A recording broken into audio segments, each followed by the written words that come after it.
तो दहशतगर्दों पे क्रैकडाउन करने की बजाय पाकिस्तान तहरीक इंसाफ पे क्रैकडाउन किया जा रहा है, और क्रैकडाउन की वजह जो है वो 8 फरवरी है कि जनाब 8 फरवरी को जो भी होने जा रहा है इसको रोको हर हाल में।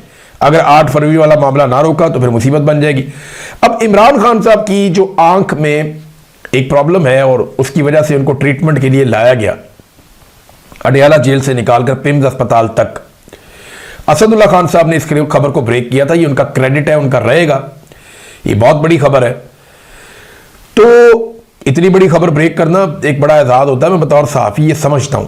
अब असदुल्ला खान साहब ने जब ये खबर दी और ये मामला बाहर आया तो उस वक्त एकदम किसी को समझ नहीं आई, लोग समझ नहीं पा रहे थे। यानी मुझे खुद भी लग रहा था कि यार ये कैसे हो सकता है, लेकिन फिर तस्दीक होना शुरू हुई, मामला खुलना शुरू हुआ और अब सूरत हाल ये है कि दबाव बढ़ता जा रहा है, बैन अल-अक़वामी दबाव बढ़ रहा है, पाकिस्तान के अंदर दबाव बढ़ रहा है। इमरान खान साहब के बच्चे, उनकी साबका एहलिया सब दबाव डाल रहे हैं।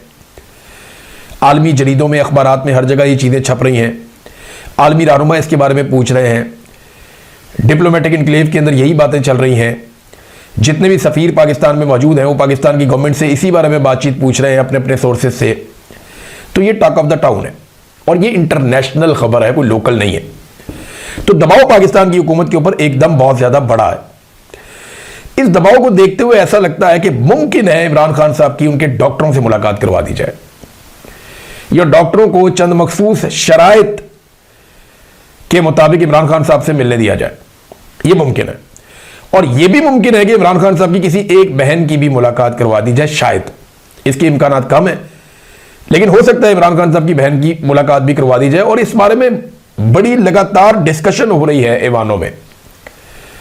हुकूमत यह समझती है कि यह अब करवा देना चाहिए, एस्टेब्लिशमेंट यह समझती है कि इमरान खान साहब से इस वक्त मुलाकात करवा के एक नई मुसीबत गले डल जाएगी और आसिम मुनीर साहब की मुश्किलात में और हुकूमत की मुश्किलात में इजाफा हो जाएगा। अब ये कशमकश चल रही है हुकूमत के अंदर। एक गिरोह है वो समझता है नहीं करवाएं मुलाकात, कल को हमने भी गिरफ्तार ही होना है। सियासतदानों की तो यही किस्मत है ना। अब ये जर्नैल थोड़ी है जो जजीरों पे चले जाएंगे, सियासतदान है बेचारे, तो उनकी तो बेचारों की यही किस्मत है। तो मामला ये है कि एक गिरोह ये कह रहा है जनाब कि करवाएं मुलाकात, दूसरी तरफ लोग ये कह रहे हैं कि ना मुलाकात ना करवाना, फंस जाओगे।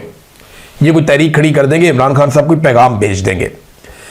अब मामला यहां पे आके रुका हुआ है और कोई हल इसका निकल नहीं रहा। एक बात और नाज़रीन, मैं आपको बलूचिस्तान में दहशतगर्दी उसके हवाले से आपको मैं कहना चाहता हूं, और ये ज़रूरी है बात। दो चीज़ें। नंबर एक, पाकिस्तान ने बार बार कहा कि ये जो भी हो रहा है ये इंडिया कर रहा है, तो हम इंडिया के खिलाफ क्या कर रहे हैं? इंडिया जब भी कहता है कि पाकिस्तान ने इंडिया में फलाना अटैक करवाया या पाकिस्तान से दहशतगर्दों ने आके इंडिया में फलाना अटैक किया या पाकिस्तान के स्पॉन्सर लोगों ने या पाकिस्तान ने मदद दी, इंडिया में ये जो हमले हुए इनके पीछे पाकिस्तान है, वो ये कहते हैं जब, तो वो पाकिस्तान से बदला लेते हैं, पाकिस्तान पे हमला करते हैं। पाकिस्तान क्या करता है? देखिए, जब आप इतना खुलकर कह रहे हैं कि ये इंडिया मुलव्वस है, तो फिर आप इंडिया को जवाब क्यों नहीं दे रहे? फिर आपको इंडिया को जवाब देना चाहिए। इसके बगैर फिर आप कुछ करेंगे नहीं ना। यानी वो आपको मारते हैं, मार के चले जाते हैं और आप कहते हैं जी हम कामयाब हो गए। कैसे कामयाब हो गए? वो आए, उन्होंने हमला किया,